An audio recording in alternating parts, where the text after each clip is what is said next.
Welcome to Performance Car Lounge, where each week we speak with enthusiasts selling their beloved performance cars. This week, we speak with the owner of a fascinating Ferrari Testarossa. Today, we're very lucky to have the owner of one of the most influential cars of my childhood. This car appeared on my bedroom wall as a poster, as I'm sure it has many other people. It was driven by Sonny and Rico in Miami Vice. And it also was in one of my favorite computer games as a kid, Outrun, which was one of the state-of-the-art computer games in the late 80s. And it was owned by many celebrities, which we can talk about a bit later. But the car we are discussing today, that is for sale, is none other than the Ferrari Testarossa. And today we're talking to the current owner of the car, Max. Max, thank you for joining us today. Thank you, Stuart. Pleasure to be with you. So can you tell us a little bit about the car and how you came to be the owner of it? I understand that you're only the second owner that this car has had. Yeah, I believe so. I came across the car back in, I think, towards the end of 2005, 2006, and was like you, immediately taken by it. I think the strakes, the horizontal strakes on the side of the car are absolutely eye-catching, and that's what drew my attention to the car initially, of course. And then I started to explore and inform myself more about it, because I wasn't familiar with it. I wasn't. I was a different generation to you, Stuart. You're very at the advantage of being younger and taking more in. But I certainly took a strong interest in the car. Uh, it um, it it's got an interesting history, but not surprising actually. It was purchased in Europe by uh, uh, a very well-known transport operator who had business dealings there, and decided, by the name of Frank Main from the Main Nicholas organisation, and I think we're pretty much familiar with their diverse transport and aligned businesses. So he obviously was taken by the car, bought it new there, drove it for just approximately 2,000 kilometres, and decided he'd very much like to bring it back to Australia. So, in order to do that at the time, and in his situation, it was convenient and affordable for him to have it taken back to the factory for a full right-hand drive conversion. So back to And Maranello. yeah. That has to be a money is no object exercise. It certainly was, because it's not a matter of a nip and a tuck. It's some complete new features, like the bonnet, for instance. Just if you look at a Ferrari bonnet, where the windscreen wipers come in, there's a nick, if you like, on the on one side of the bonnet, at the top of the bonnet, for the arm to rest in. And to change the windscreen wipers over for right-hand drive for Australian requirements, you would have to The mirror image. cut out the other side Yes. and patch up this one. Well, it's impossible, virtually impossible to do. Because The is that reason is, carbon fiber, Max? Is that well, it's actually an aluminium bonnet, but right? it's been folded over, it's seamed, and any attempt to do it would just create more problems. And it's very difficult to work aluminium, because you'll get a lot of expansion if you try to do it. So it resulted in a new bonnet for right-hand drive cars. Also, the seating required a driver's seat on the left-hand side. They left the right-hand side seat there, but sorry, they they left the left-hand side seat there, the passenger side, and put in the right-hand side, which had all the electronics, so that you could, of course, adjust the seat. There's also a bolster, which is quite extraordinary. I didn't realise this till some time after when I had the car, that it can adjust the height underneath your thighs. So it's very much an armchair type of seating arrangement. There's no hard bucket seats or anything like that. It was a very soft ride. It's actually a quite comfortable car in many respects, Yeah. compared to the car that it replaces, because it's got plenty of it's a bit bigger than the, car that it replaced. Berlinetta Boxer. Yeah. Yes, and it's got plenty of room for luggage. And you mentioned the strakes earlier, so for me, that's one of the most iconic features of the car, and at the time, I believe they were a little bit controversial. Some people were referring to them as, cheese graters or egg cutters or something, Exactly, yeah, yeah. like I that. remember growing up, actually, we had one of those at home. You get a hard-boiled egg, peel it, of course, and you put it in, and then you just bring down this little lever that had half a dozen or more fine wires, and it would just cut it. Here is an enlarged version, of course, of the so-called strakes.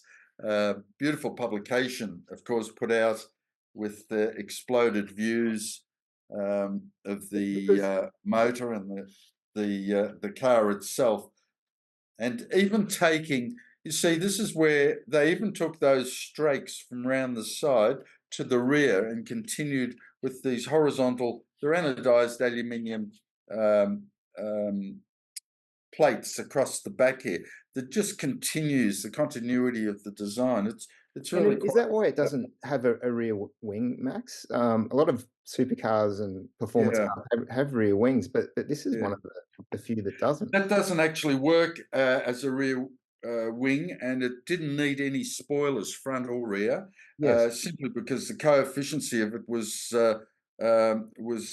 better than the Countach. It's a I medium. I have read that the coefficient of drag for this car is 0.36, which That's right, and is the quite Countach I think was about 4.2 or something like that. 0.42. Yeah, you're spot on. Yeah, Yeah, not a huge difference, but all the difference when you're marketing these things. exactly. And of course, the Leonardo Ferva- Fioravanti, Leonardo Fioravanti was very much behind the design of this car, and he was quite experienced in aerodynamics, so that it had a lot to do with it. So he But was you're at quite the right. Pininfarina design team. Is that correct? From yeah. Yeah. From that's it. But you're quite right about these strakes. They were controversial initially because before they applied them, there was a rather large opening, and that contravened a lot of design requirements in several countries, several world countries. So it became just a natural type of addition, if you like. But um, if we discuss the Berlinetta, the pre Testarossa vehicle, that had a radiator at the front, and all the piping ran underneath the cabin to the mid-mounted rear engine, and it caused a lot of heating within the cabin itself. Yeah, So because owners consequently, were complaining that it was getting too hot inside of yeah, the yeah. cabin.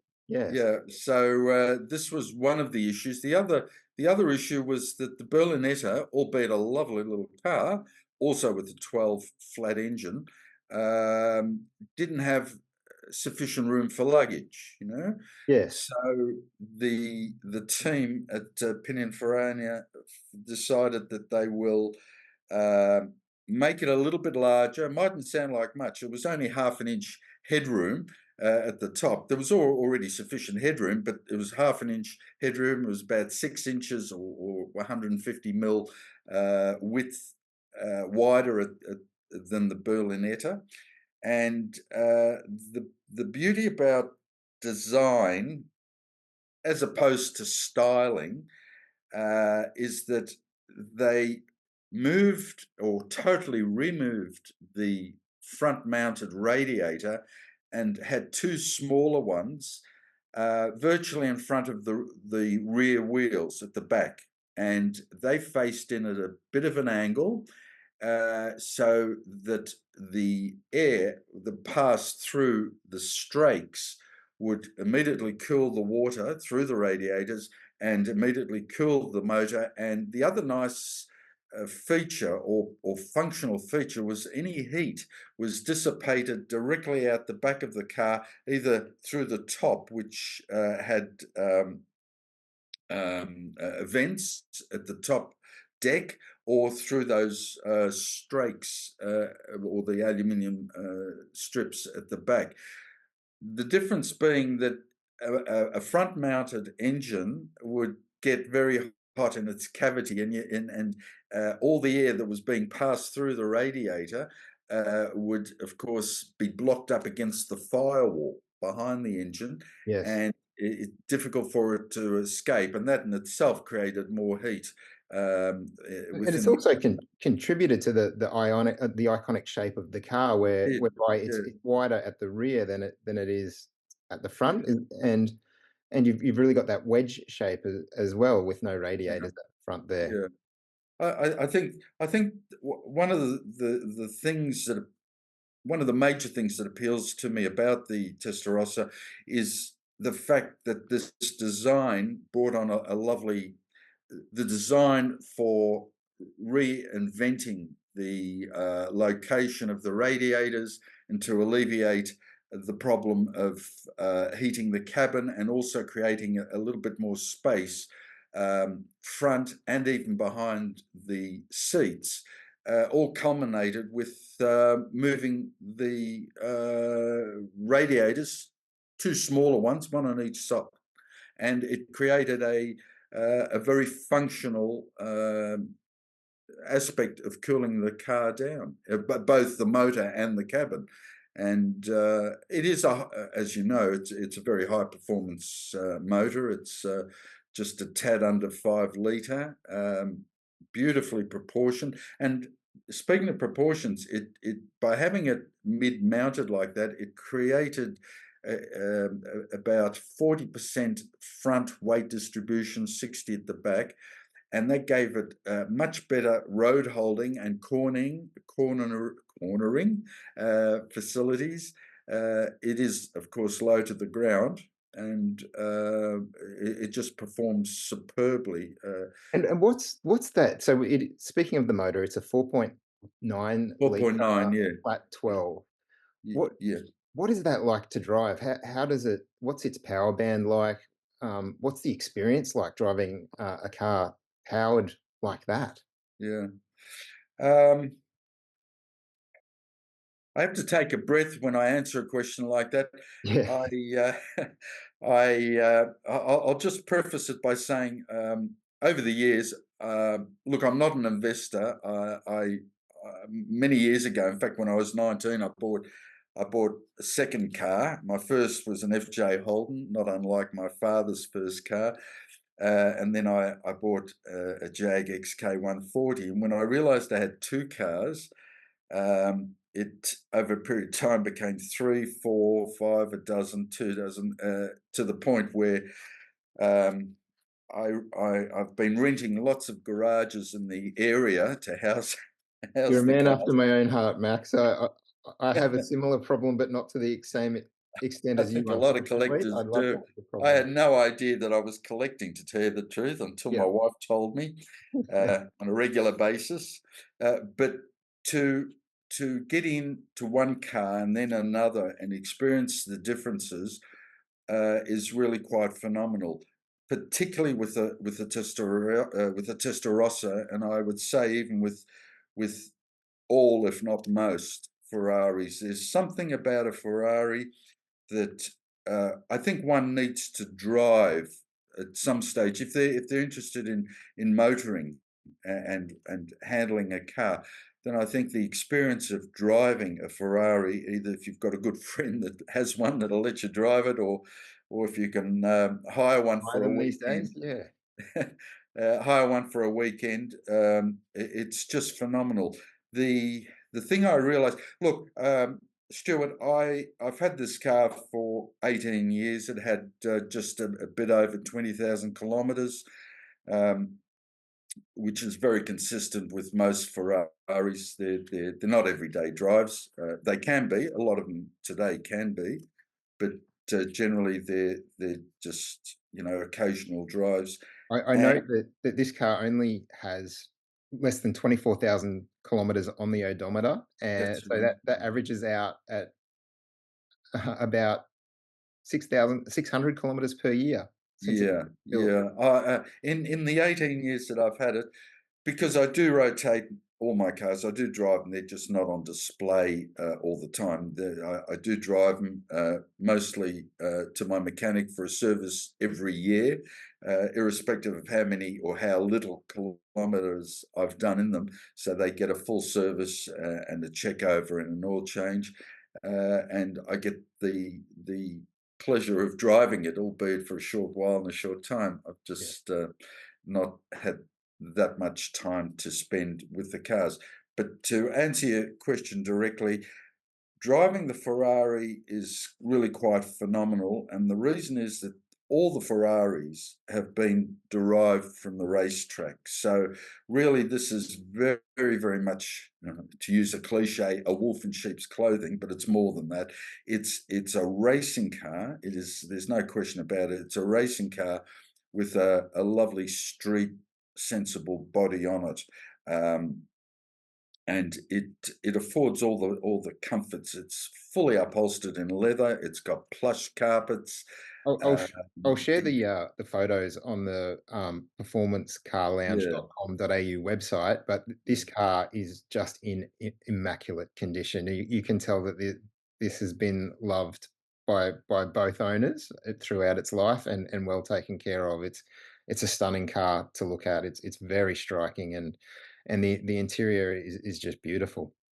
well, thank you, Stuart. And I've certainly, I believe, have carried on um, Frank Main's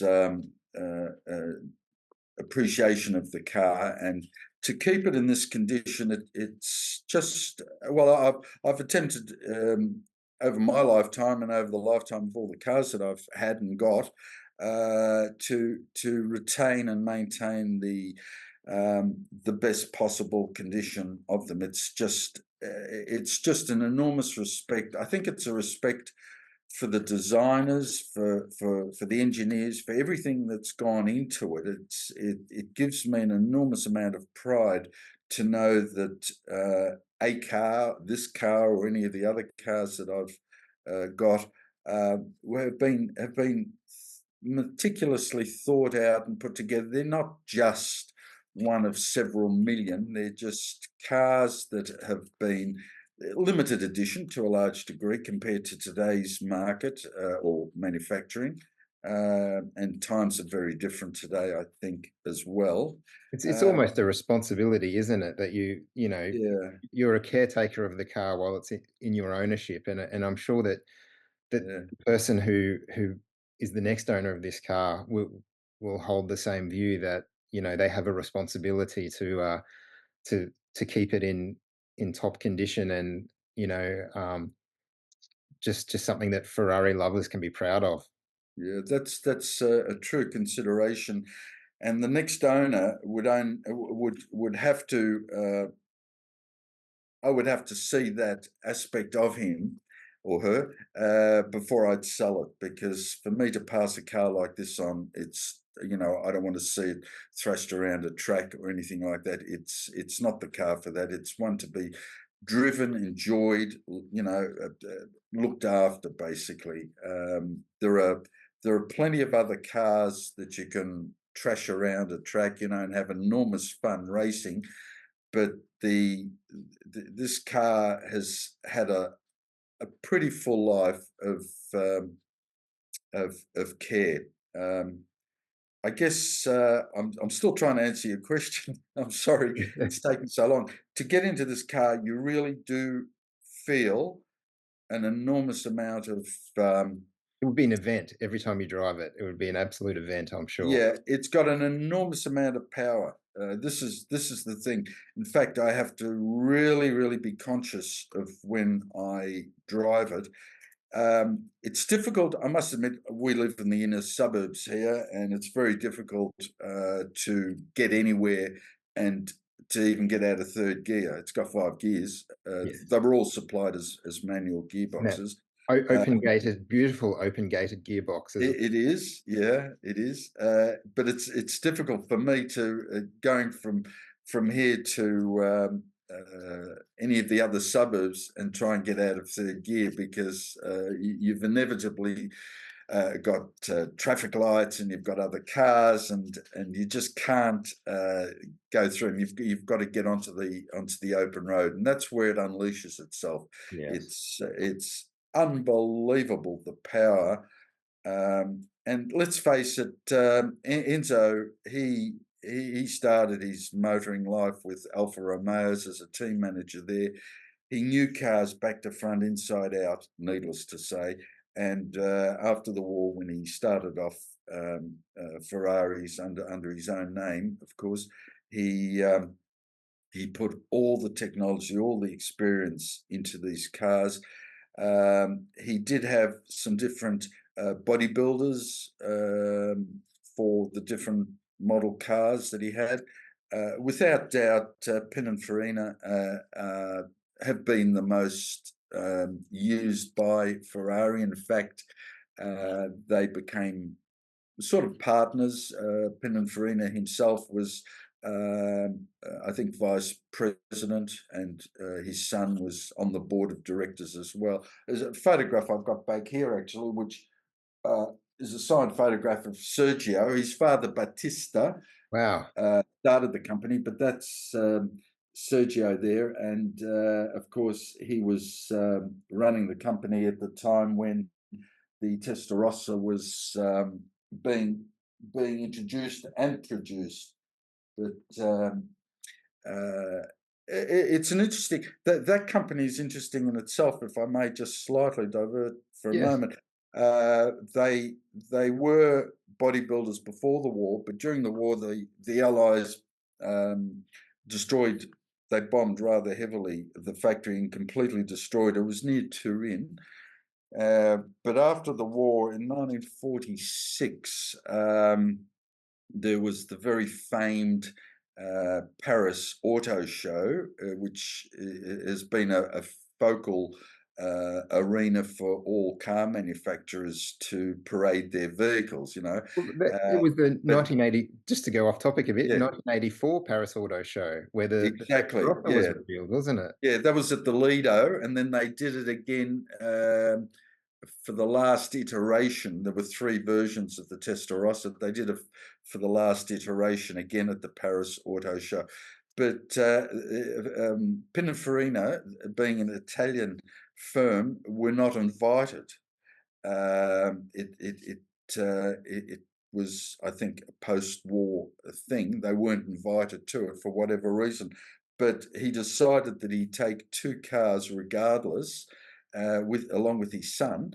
So they took an Alfa and a Lancia Pininfarina bodied car along to the show, parked them just outside the front of the venue, and it created so much attraction and attention that they went on to be very much recognised as a bodybuilding company, and it was history from then on. You know, they've designed bodies for virtually all the Italian makes: Alfa, Lancia, Maserati, Testarossa, Ferrari, of course, etc., and for other makes as well, and American, even for Cadillac. So Yes.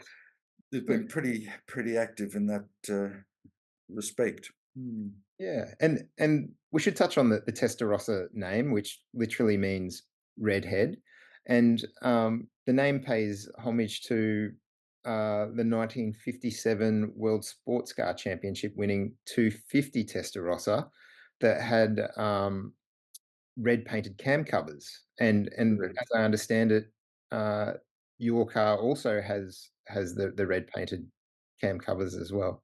Yeah, this is a sort of a nice retro um, approach to, in this particular case, to an award, a championship car. Retro became all the rage, a couple of decades ago, where every manufacturer was trying to reintroduce a retro model. But surprisingly, Ferrari were very, very keen on this one, being a flat 12 motor. And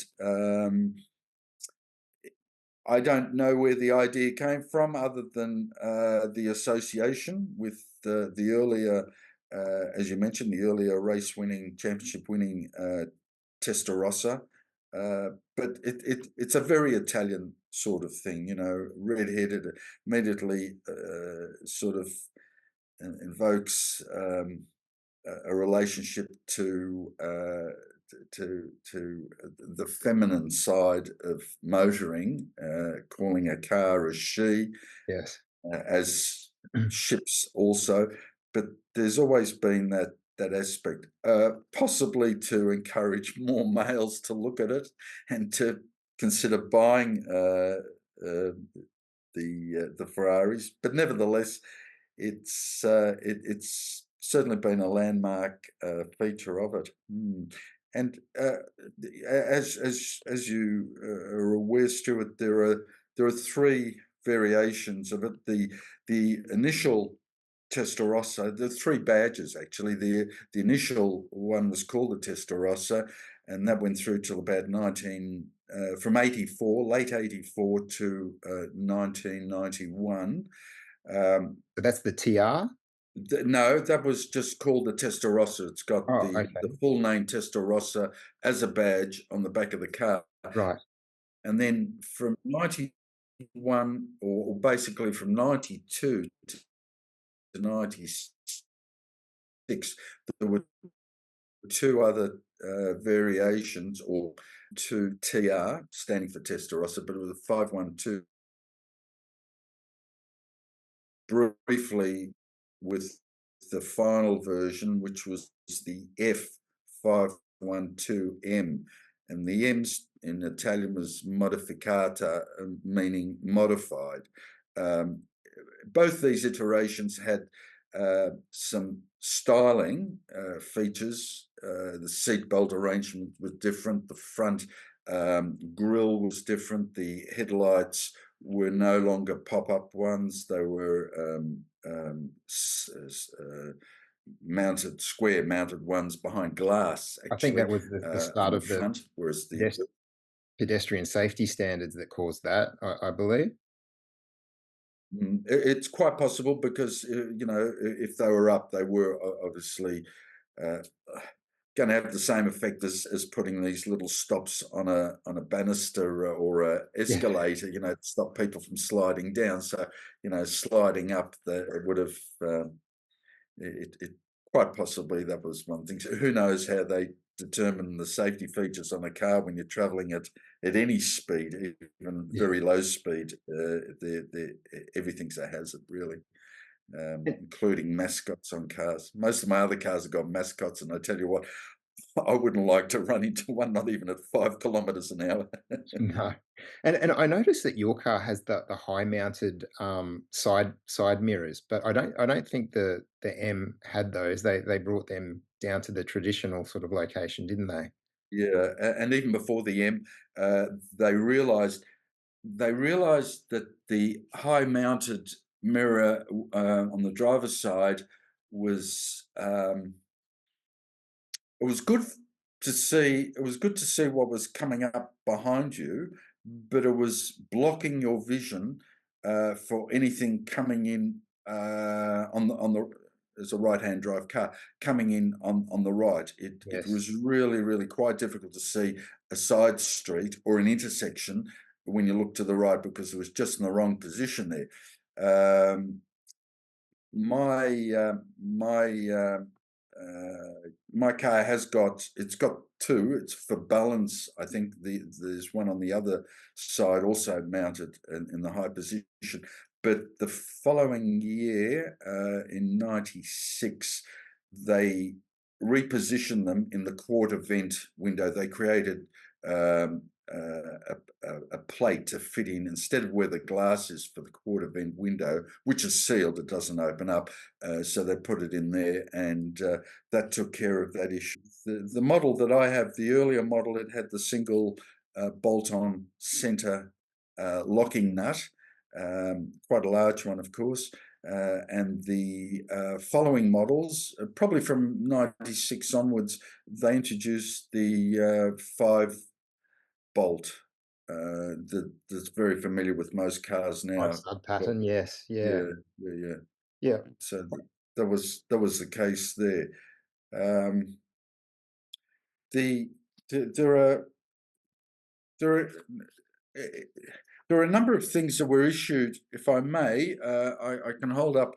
There's a wonderful original leather wallet with the Ferrari prancing horse there, and Wow. some marvelous publications, beautifully printed. I'll just hold them up for the year. They're really quality publications, beautifully printed. Um, driver's handbook, and what's this one? Yeah, the owner's manual with some great illustrations, fold out features Yeah, uh, that that special. are really really good in several languages, of course, English, Italian, and French in this particular case. Um, and there were a number of um the car basically came with everything: the air conditioning, the retractable seat belts, the really really plush carpet. And that's something else that had to be totally replaced um, with the factory issued original carpet when it went back for conversion, because of the pedals. The pedal arrangement, and also under the front there's some things at the front bonnet. It Uh, just blows my mind that the previous owner would spend that much money on getting the conversion so perfect. I would have thought it would have been more cost effective to just sell the car and buy a right-hand drive yeah, version. well, uh, maybe, but maybe for some reason a right-hand drive the production run might have already ceased at that stage. They made very few, and they were mostly exported to the UK. Yeah. So it was very much an American market, and that is obvious by the large quantities that they produced. There were just over 7,000 Testarossas, the first iteration produced, and then a couple of thousand of the 512 TR and the 512M, with just a handful of that final one. Uh, they they were very very much sought after, and then of course there was that period during the '80s when there was a vast amount of I suppose it's been identified as the greed decade. There was a lot of money, particularly with stocks and shares, until the crash came, and I think every large stockholder and broker an investor had a Ferrari of some sort in their There were a drive. lot of celebrities back in the day who owned them. Yeah, Elton John had one, I believe. Don Johnson, who was the actor in Miami Vice, correct. Yeah, apparently was gifted a Testarossa by Enzo Ferrari himself. Uh, yeah, yeah. He was given a brand new silver one from memory, a 1989 model. Um, the show, I think, featured the Testarossa in 1986, but it, Enzo was very, very. He was a keen viewer of Miami Vice, whether it yes, was just to see his cars there or follow the actual storyline. Um, is one thing, but he And the was very executive, much taken by it. Yeah, yeah, and the executive producer Michael Mann, also who's gone on to make a lot that's of great right. films, had a I think a blue Testarossa, uh, Right. and Gerhard Berger, of course, had one. Yeah, yeah. Which brings me to the next point. You actually have some legends of motorsport you have had sign your car. Uh, Yeah. so the one that stands out most to me is Sterling Moss, who's the British F1 driver, is probably the greatest driver never to win an F1 championship. I think. You're right there. He true, but he's still regarded with great reverence as just a gentleman driver, as many of his colleagues were at the time. You know, Bradman and Campbell. They're just a different breed of people. They were very affable. They had all the time to meet with you. I'd known Sterling Moss for many decades because of a family connection, basically, and we visited each other at our homes, put it that way, when I was in London and when he came here on a couple of occasions and had the time, which was rather fantastic, and um, learnt a lot from him. He was very succinct and to the point, uh, but knowledgeable, and particularly with the history of racing and his involvement, remembered everything and everybody and every event. He just had this incredible mind where he could take it all in and forget forgot nothing. You know, it was Yeah, quite amazing. And just a delight to meet with him. Vern Schuppen was another he's Australian. person. Yeah, Yeah, Vern lives in Adelaide, and of course he was a Le Mans winner along with he his won it in colleague. a Porsche 956. Yeah. And Tim Schenken, who's again just a lovely gentleman, seen quite regularly. Tim comes along for cars and coffee that we have down here on a monthly basis with the Maserati Owners Club of Australia, of course. Well, And he's Tim, another yeah, Australian. He F1 driver. Drove in yeah, he was 86 Grand Prix. actually, yeah, Tim's one of those quiet achievers. You know, he has achieved so much in motor racing and motorsport. More recently, and for quite some time, as an announcer at motor racing events throughout Australia and invited overseas. And he was our guest speaker last year at a function that we had with the Maserati Owners Club. But Tim has that unique distinction, amongst other things, of having been invited by Ferrari to drive for the team as an Australian, and he's the Wow. only one at that stage. At that stage, he was the first and the only one to have been invited to do that. And then, of course, there was Colin Bond, and Colin's well known to many Australians as well. You know, again, a lovely gentleman. He But won I think first driving a Monaro, Holden Monaro. yeah, yes. uh, I think what gives me so much pleasure and warmth and joy in owning these sort of cars is that over the years I've been fortunate enough to be in the presence of these people, meeting them at various locations or other places at functions, and engaging in conversation with them. And there's just so much that one learns from them and their appreciation. Yes.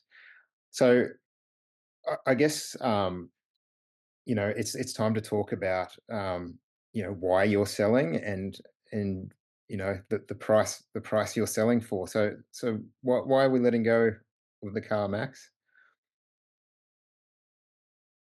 Photograph here, um, because with the Testarossa, there was also a set of Shidoni suitcases that were Ah, available as a optional extra, and you sort of wonder where the heck do you fit them in? Well, they have been specifically designed. They did these sets just for I think they did it for the Mondial and one or two other models since, but specifically for the Testarossa at the time, they were all branded with the Testarossa name, and they fit in very, very neatly into the front bonnet, under the front bonnet of the car, and also just behind the passenger, the seating at the back. A couple of these cases are very thin. Um, in fact, I think it might just be the one that fits in behind. It's about 4 or 5 inches, maybe 100 mil or so width. But so really bespoke for the car, leather they craftsmanship. were, yeah. So you can fit your toothbrush into that one. Yeah, A couple of shoe brushes into the front ones here. Um, a suit into the others, and they all fit in very, very comfortably and snugly under the front bonnet.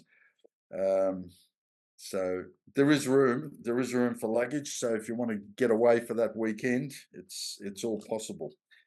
yeah. So Wow. So this is truly a very special car, and you're selling it now because you're downsizing your fleet. I have been downsizing for the past couple of years, and I've let I've let some really, really nice cars go. An E-Type that I had for 38 years, a Mark IV Jaguar as well, a 3.5 litre Mark IV from 1948, beautiful original. None of these cars were modified; they were all totally original. They generally had all the um, um, extras. And if they didn't, that's the one thing that I did contribute to them. To make sure that they had the Brooklyn windows as well for racing, etc. But just having the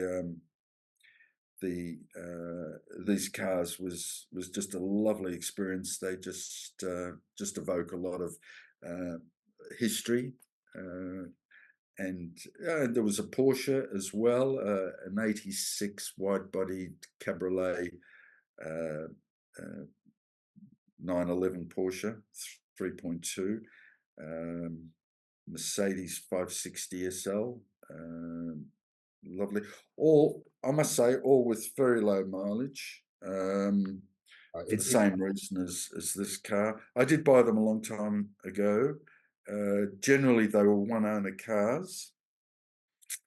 And I've still got quite a number that are going to come up for sale. I've got a Maserati Merak, again a very limited number, production only about 600, original right-hand drive car, delivered new to Australia, um, directly from the factory, of course. One owner, stayed in the family for a long time. I purchased that about the same time as the Testarossa. Um, it's half the motor. It's a V6. The Testarossa is a flat 12, but it's a 3 litre V6. Um, quite a simple, spritey, easy car to drive. Um, but I do I do try to um, encourage any potential buyers to present themselves at least, if it's at all possible, with the same interest and commitment that I have Yes. for Well, the I mean, cars. it's clearly been loved and well cared for. I'm sure all your cars are, and it's not a small amount of money that it costs to get into these cars. So you would hope that whoever is lucky enough to be the next custodian of this car will have the means to continue to care for it as you have. And how much are you selling the car for, Max? What are you hoping to get for it? Right. I've got it advertised, I believe at a very fair price for its mileage and its condition. There are currently, I think, about 9 or 10 Testarossas, varying years and condition and mileage on car sales. I've got it's about fourth down the list in terms of price. It's around about the 438 mark, I think, from memory. 438 thou, of course. And the look, the important thing is to actually look at these cars very closely, have a look at their history, their provenance, the condition. You're always, I believe, and that's what I've done in the past. You're always better off to get a car that's been well looked after, that all the work's been done on it that needs doing, particularly if it's going to be a restored car, because these days you really need deep pockets if you're going to restore a car. Prevention is definitely better than Uh, cure in the case no, of these. I just couldn't go there again. I did it very early in my life, with the restorations. But after that, it just became a matter of if I can afford a car. And I guess I was fortunate at the time when I came across these cars. I never really went out looking for any of these cars. I just always had an interest, but not in anything specific. Even today, I've got an interest. There's an Aston Martin Vanquish that appeals to me. There are a couple of other cars that appeal to me, Not but sure what your wife is going to say about that, Max. yeah, well, she's in the other room, can't hear this conversation. So we'll see. We'll see. Look, look, that seems Eh, like a very fair price given the history of this car, the condition of the car, um, and the experience you've had with it and the signatures it bears and everything that comes with it. It's an investment. They're not making cars like this anymore. no. A flat 12 engine with the pop-up headlights, that iconic shape, the strakes. It's certainly iconic, and I think that these cars will only continue to go up in value from here. So I think whoever is successful in purchasing this car has a great investment opportunity.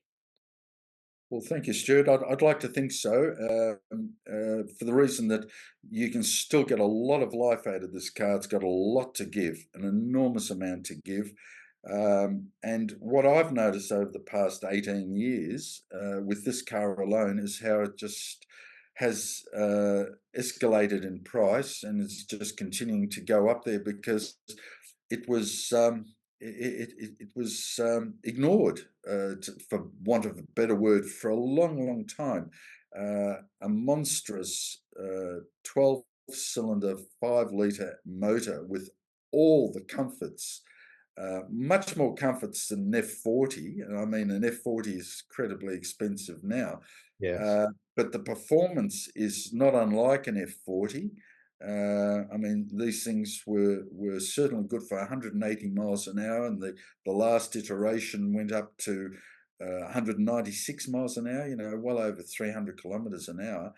Not that you would do that anywhere, not even on a racetrack here legally. I don't think we've got a racetrack that can do that here. But the point is, it's just such a lovely, lovely car to drive on the roads. You don't have to wear a helmet and sort of be on the watch. You just have to sit back in a very, very comfortable driving position and just enjoy the rare pleasures of driving. I think with a car like that. And look, there are plenty to choose on in car sales. Though I think they start at about 350,000 and go up to. There was a price drop recently. There was one up there in the high 700 and something. He's dropped it down to about 700.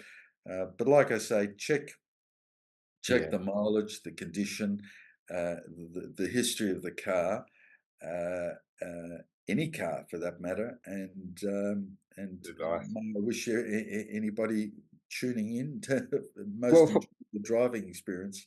yeah, so for our listeners and viewers, head to the performancecarlounge.com.au website. We'll have some photos of Max's car on the site as well as a link to the ad. So if you're interested in this car, please go to performancecar.com.au, click on the link to the ad, and you'll be able to reach out to Max if you're a genuine buyer and enthusiast. And I'm very envious of whoever that is who ends up with that car. Thank you so much for joining us today, Max. Thank you, Stuart. It was a pleasure. Thank you. Thanks for joining us at Performance Car Lounge. If you have a performance car with an interesting story that you are selling, contact us at performancecarlounge.com.au.